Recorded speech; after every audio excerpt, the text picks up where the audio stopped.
Okay, so NXT Heatwave. So NXT will actually still be on Peacock until March, so we'll probably see a lot more NXT premium live events kicking off.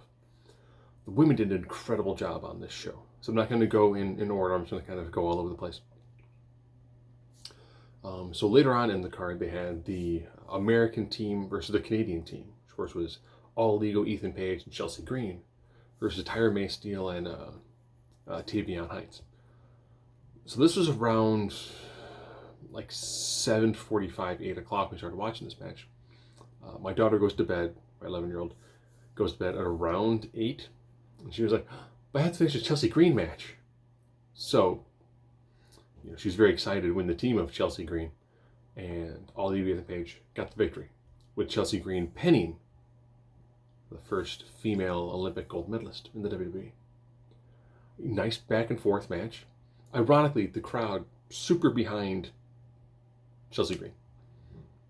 She got the victory, right call, good match, entertaining, worked well. You got to see Tyra May Steele, you can tell she's not there yet. There's a moment where they're going to the Irish whip and they're like holding hands.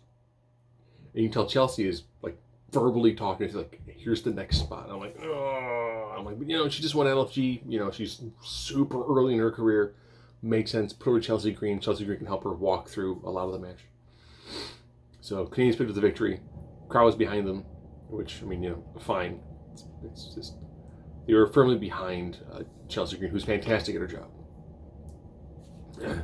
The triple threat match for the #1 contendership, which is Lola Vice, Kalani Jordan, and Jada Parker. Great way to start the night. Lots of great back and forth, lots of great high flying moves, lots of this person's in a move. Third person comes in, breaks up the fall. Love the back and forth in this. You've got people who look vastly different. I will say the only issue I have is when you have multiple triple threats that involve women. It's hard to not do similar spots. Lola Vice said, I'm a Latina, like hip attack to both corners. And JC Jane did the cannonball to both corners. It's like you kind of need to just break that stuff a little bit. But Lola Vice got the victory, so she's going to be taking on JC Jane. And I was like, solid match, great opener, got the crowd hyped for it.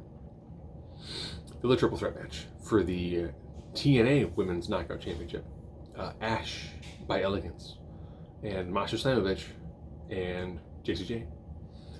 I like how you've got Masha as by herself. Everyone else has got, stable mates, which end up coming, this is what ended up being the finish of the match.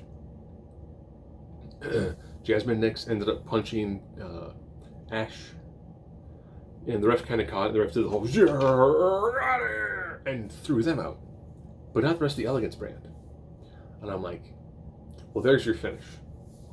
So Elegance brand gets involved, pull out JC Jane, and then Ash by Elegance picks up the pinfall, and I'm like, on Masha.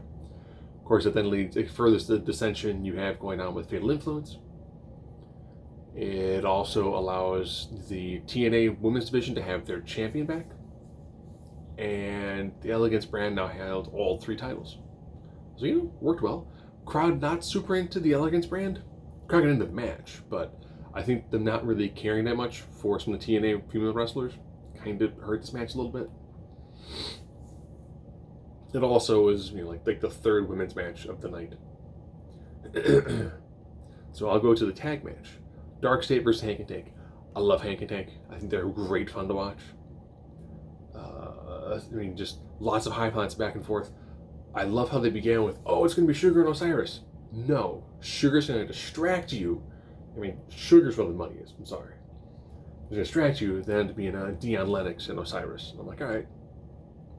And of course, when you're taking on Dark State, even though there's 2 of them, there's other 2 on the ring, so you're taking on all 4 of them. Love the chaotic nature of it. Love seeing like Hank and Tank, just 2 bigger dudes doing dives to the outside to try to take on everybody. And at the end of the day, it's 4-on-2. 4 gets the advantage. Dark State won the match. New tag champs. I'm like, all right, let's see what they can do with them. They're trying to give each of them their own separate personality. And I think 3 out of the 4 of them have a good shot of going somewhere. I think it's Cutler, the one who keeps on making really bizarre promos, where it's like, you don't want us behind you. And everyone's like, what are you talking about? No. Just, just shut up. Your promo's just coming off weird. But Darkseid winning? Cool. I'm cool with that. So we got 2 more matches left. And we have Blake Monroe versus Jordan Grace. Like the storyline going into it. I liked Blake Monroe's work in AEW as Mariah May. Just fantastic work with Toni Storm. Brilliant work. And they tried to see if they catch that lightning again in this one, but I'm like, both of them kind of need the win. But Blake Monroe needs it to establish herself as a heel. But Jordan Grace needs it because she's lost a lot of matches. Love the back and forth. Love the storytelling of Jordan's going for a reverse Alabama slam. And Blake grabs onto the bottom turnbuckle pad and rips it off. And you're like, that's what you're using your finish of the match. Did lots of moves where she attacked Jordan's arm. I liked seeing Jordan doing like the second rope power bomb. But since her arm's hurt, she can't pin with her arms. She then pins with her legs. And I was like, I like that transition, like the story that it told. Blake still kicked out because you're trying to pin somebody with your legs while you're seated, and like the storytelling aspect, like the kick out for it. That was good. Finish, of course, saw Jordan take like her arm into the exposed bottom turnbuckle, and then it was, oh, you're there. Kick to the back of the head, drive her face first, exposed turnbuckle, pick her up, hit the double DDT, get the 3 count, and I was like, this was a great match for Blake Monroe. She needs these matches to really fully establish herself how good she really is in the ring. And I was like, I like this. This is a solid match. Do I agree with Jordan losing again? It's like, has she lost enough of her shine? Like, she's lost a lot of her shine from constantly losing these big matches. And it's like, I'd like to see her win the next big feud. Now, I could see this being Blake Monroe wins this match, and then when they do the next match or two, Jordan does get her comeuppance and gets the big finish. So, again, solid match. Then we go to our main event. Javon Evans, who just came off of being launched off the top rope through a table. It's going to be taking on Oba Femi. I like how Oba kind of plays with him, like, says nothing. And then Javon hits a super kick, and Oba's like, whoa. Okay, I gotta take you seriously now. Great back and forth. Love the heart in Javon Evans. The false finish they have towards the end was brilliant. It was like reverse, cutter, another cutter, another cutter. New ref, 1, 2, oh no, like, oh. And then until like the crowd turned on them. Now we're getting into our finish.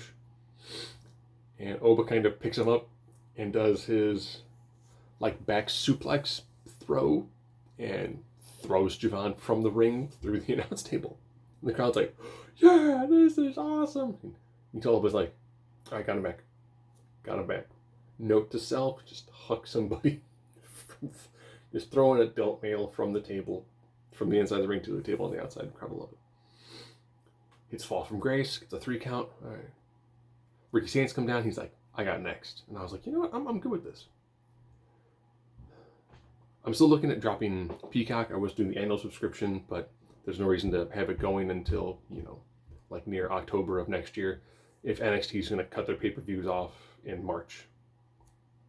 So, probably keep the monthly subscription for Peacock, and then when NXT is done, I'll be done with Peacock.